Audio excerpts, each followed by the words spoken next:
Bună! This is the 5th Romanian beginner's lesson, and today it's all about the Romanian verb a fi, to be. You also learn some common nouns and other words that we can use together with this verb to start making some sentences. So let's begin with how to pronounce the present tense of a fi. Eu. Eu. Eu sunt. Eu sunt. Tu. Tu. Tu ești. Tu ești. El. El. El este. El este. Ea. Ea. Ea este. Ea este.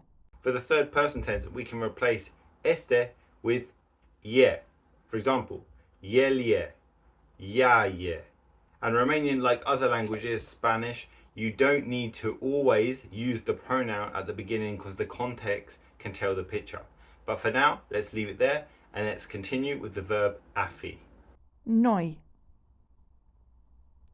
Noi. Noi suntem. Noi suntem.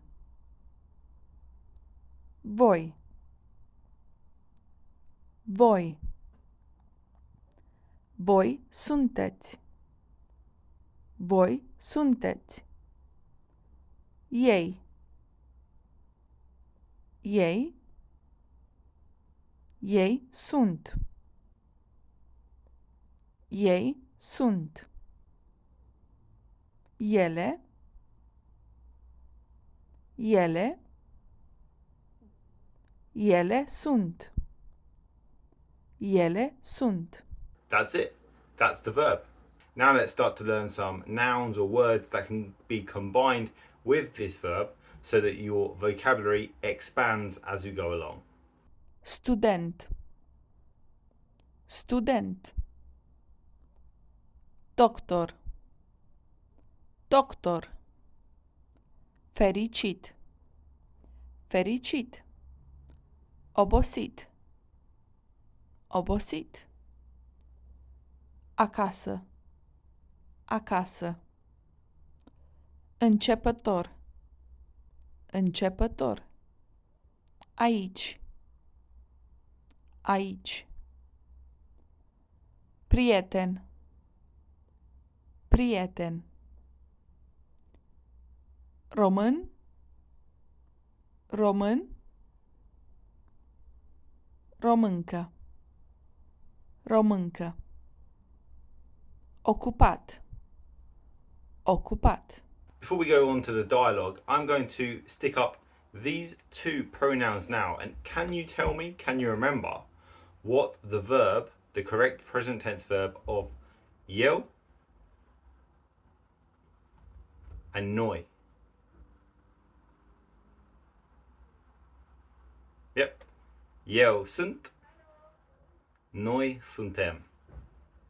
Now let's listen to a dialogue for the first time, reading along with the new words and verb that we have learned. El e Andrei. El e doctor. Cine este el? El e Andrei. Ea e Ana. Ea e profesoară. Cine e ea? Ea e Ana. Eu sunt Maria. Sunt din România. Ei sunt studenți. Cine sunt ei? Ei sunt studenți. Noi suntem prieteni. That was good, wasn't it? So now we're going to try it without reading anything, just listening to the words and phrases that you've just learned.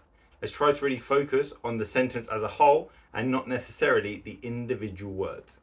Let's go. El e Andrei. El e doctor. Cine este el? El e Andrei. Ea e Ana. Ea e profesoară. Cine e ea? Ea e Ana. Eu sunt Maria. Sunt din România. Ei sunt studenți. Cine sunt ei? Ei sunt studenți. Noi suntem prieteni. And that's it for the end of lesson 5. We've now learnt the verb a fi and we're able to use it in more longer sentences. If you've missed the previous lesson on family members, it might be either here or here to click, and if not, then I'll see you in the next lesson. Bye for now.